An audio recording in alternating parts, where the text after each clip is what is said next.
Congress MLA. Rahul Mamkootathil പ്രതിയായ ആദ്യ ബലാത്സംഗ കേസിലെ മുൻകൂർ ജാമ്യാപേക്ഷയിൽ ഹൈക്കോടതി ഇന്ന് വിധി പറയും. മുൻകൂർ ജാമ്യം നിഷേധിച്ച് തിരുവനന്തപുരം പ്രിൻസിപ്പൽ സെഷൻസ് കോടതിയുടെ വിധിക്കെതിരെ നൽകിയ അപ്പീലിലാണ് തീരുമാനമെടുക്കുന്നത്. കേസ് രാഷ്ട്രീയ പ്രേരിതമാണെന്നാണ് രാഹുൽ മാങ്കൂട്ടത്തിൽ ഉയർത്തിയ വാദം. സജോ ദേവസിയുടെ വിശദാംശങ്ങൾ നൽകാൻ. സജോ, എപ്പോഴായിരിക്കും വിധി പറയുക?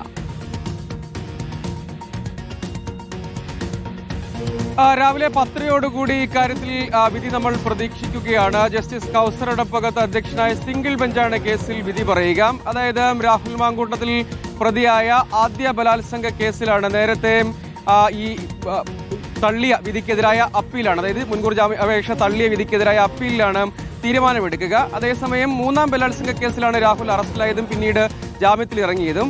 രണ്ടാം ബലാത്സംഗ കേസിൽ മുൻകൂർ ജാമ്യം നൽകുകയും അതിന്റെ പേരിലുള്ള അപ്പീൽ കോടതിയുടെ പരിഗണനയിൽ ഇരിക്കുകയും ചെയ്യുകയാണെന്നതാണ്. ഇതിൽ ഏറ്റവും പ്രധാനമായി രാഹുൽ മാങ്കൂട്ടത്തിൽ വാദിക്കാൻ ശ്രമിച്ച കാര്യം കേസ് ഒരു രാഷ്ട്രീയ പ്രേരിതമാണ്, ഏതെങ്കിലും തരത്തിൽ ഇത്തരം കാര്യങ്ങൾക്ക്, അതായത് ഗർഭചിത്രത്തിന് നിർബന്ധിച്ചു എന്നടക്കമുള്ള കാര്യങ്ങൾക്ക് കാര്യമായ തെളിവില്ല എന്ന് വാദിക്കാൻ ശ്രമിക്കുകയാണ് രാഹുൽ ചെയ്തത്. അതേസമയം ഇതിൽ കക്ഷി ചേർന്ന അതിജീവിത വാദിച്ചത് രാഹുലിന് മുൻകൂർ ജാമ്യം അനുവദിക്കുന്നത് തന്റെ ജീവന് പോലും ഭീഷണിയാണ് തുടങ്ങിയ വാദങ്ങൾ മുന്നോട്ട് വെക്കുകയും ചെയ്തിരുന്നു.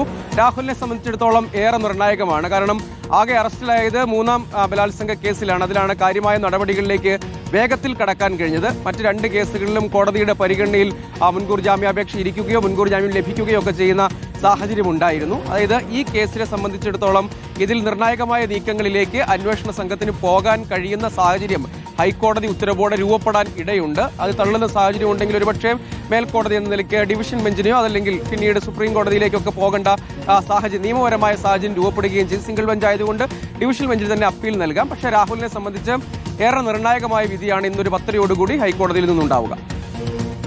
വിശദാംശങ്ങൾ നൽകിയത്.